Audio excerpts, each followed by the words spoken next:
ॐ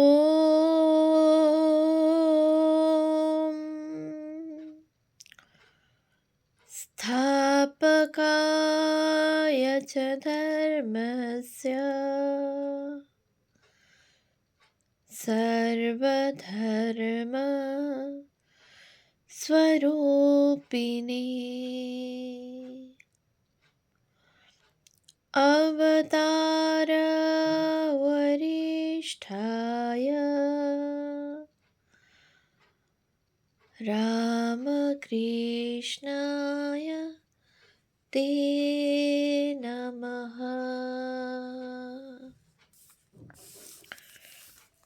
শ্রী শ্রী রামকৃষ্ণ কথামৃত শ্রীম কথিত প্রথম খণ্ড। তব কথামৃতম তপ্ত জীবনম কবিভিড়িতম কলমশাপহম শ্রবণমঙ্গলম শ্রীমদাততম ভুবি গৃণন্তি ये ভুরিদা জনা। শ্রীমদ্ভাগবত গোপী গীতা, পৃষ্ঠা সংখ্যা 106। সার্কাস রঙ্গালয়ে গৃহস্থের ও অন্যান্য কর্মীদের কঠিন সমস্যা ও শ্রীরামকৃষ্ণ। প্রথম পরিচ্ছেদ।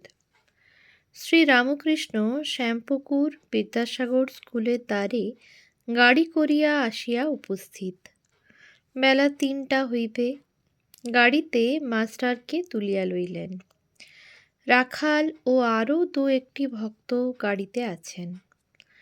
আজ বুধবার 15ই নভেম্বর 1882 খ্রিস্টাব্দ, কার্তিক শুক্লা পঞ্চমী।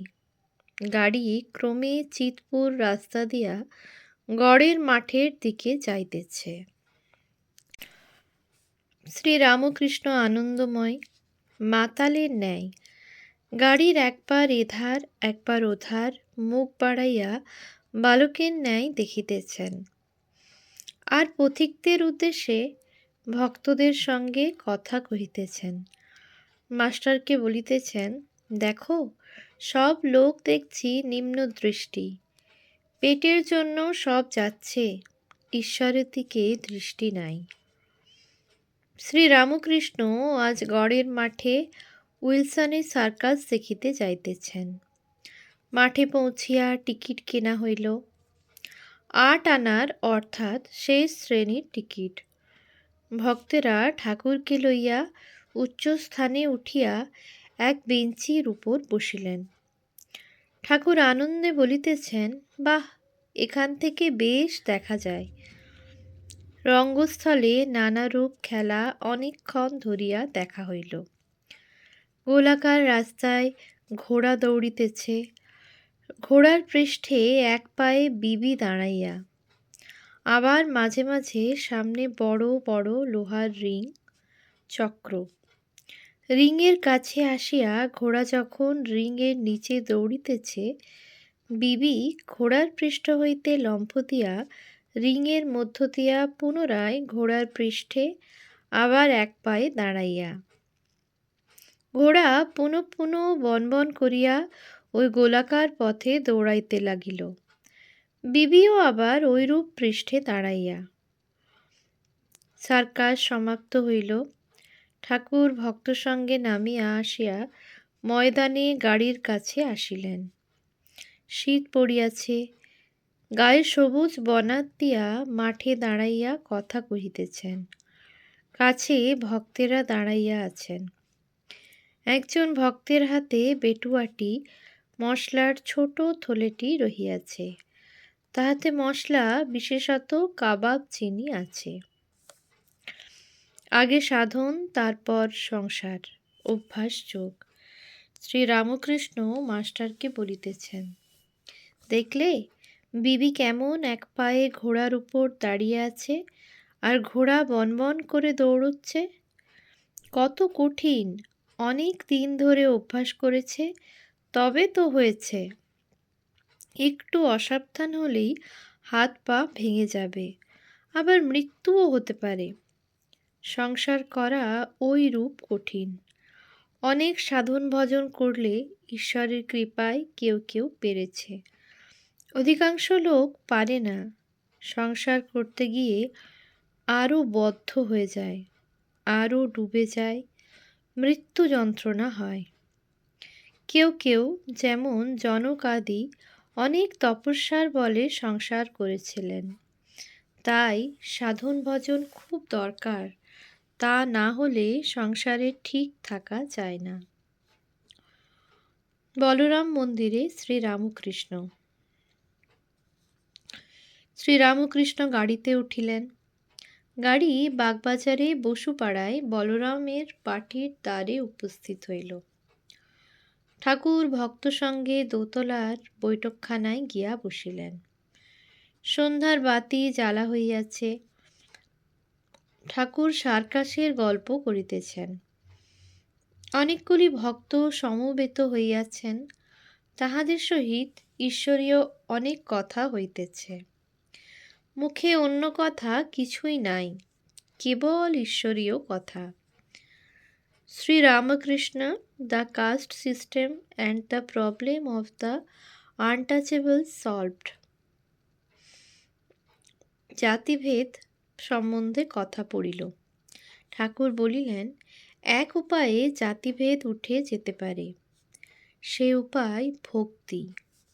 ভক্তের জাতি নাই। ভক্তি হলেই দেহ, মন, আত্মা সব শুদ্ধ হয়। গৌর নিতাই হরিনাম দিতে লাগলেন, আর আচণ্ডালে কোল দিলেন। ভক্তি না থাকলে ব্রাহ্মণ ব্রাহ্মণ নয়, ভক্তি থাকলে চণ্ডাল চণ্ডাল নয়। অস্পৃশ্য জাতি ভক্তি থাকলে শুদ্ধ পবিত্র হয়। সংসারী বদ্ধ জীব। শ্রীরামকৃষ্ণ সংসারী বদ্ধ জীবের কথা বলিতেছেন। তারা যেন গুটি পোকা, মনে করলে কেটে বেরিয়ে আসতে পারে, কিন্তু অনেক যত্ন করে গুটি তৈয়ার করেছে, ছেড়ে আসতে পারে না, তাতেই মৃত্যু হয়। আবার যেন ঘুনির মধ্যে মাছ, যে পথে ঢুকেছে সেই পথ দিয়ে বেরিয়ে আসতে পারে, কিন্তু জলের মিষ্ট শব্দ আর অন্য অন্য মাছের সঙ্গে ক্রীড়া, তাই ভুলে থাকে, বেরিয়ে আসবার চেষ্টা করে না। ছেলে মেয়ের আধো আধো কথাবার্তা যেন জলকল্লোলের মধুর শব্দ। মাছ অর্থাৎ জীব, পরিবারবর্গ। তবে দু একটা দৌড়ে পালায়, তাদের বলে মুক্ত জীব। ঠাকুর গান গাহিতেছেন। এমনই মহামায়ার মায়া রেখেছ কি কুহক করে, ব্রহ্মা বিষ্ণু অচৈতন্য জীবে কি জানিতে পারে। বিল করে ঘুনি পাতে, মিন প্রবেশ করে তাতে। গতায়াতের পথ আছে, তবু মিন পালাতে নারে। ঠাকুর আবার বলিতেছেন, জীব যেন ডাল, যাতার ভিতর পড়েছে, পিষে যাবে। তবে যে কটি ডাল খুঁটি ধরে থাকে, তারা পিষে যায় না। তাই খুঁটি অর্থাৎ ঈশ্বরের শরণাগত হতে হয়। তাকে ডাকো, তার নাম করো, তবে মুক্তি। তা না হলে কালরূপ যাঁতায় পিষে যাবে। ঠাকুর আবার গান গাহিতেছেন। পড়িয়ে ভবসাগরে ডুবে মা তনুর তরী, মায়া ঝড় মোহ তুফান ক্রমে বাড়ে গো শঙ্করী। একে মন মাঝি আনাড়ি, তাহে ছজন গোয়ার দাড়ি। কুবাতাসে দিয়ে পারি, হাবুডুবু খেয়ে মরি। ভেঙে গেল ভক্তির হাল, ছিনে পড়ল শ্রদ্ধার পাল। তরি হলো বানচাল, উপায় কি করি। উপায় না দেখি আর, অকিঞ্চন ভেবে সার। তরঙ্গে দিয়ে সাঁতার, শ্রী দুর্গা নামের ভেলা ধরি। Duty to wife and children. বিশ্বাসবাবু অনেকক্ষণ বসিয়াছিলেন, এখন উঠিয়া গেলেন।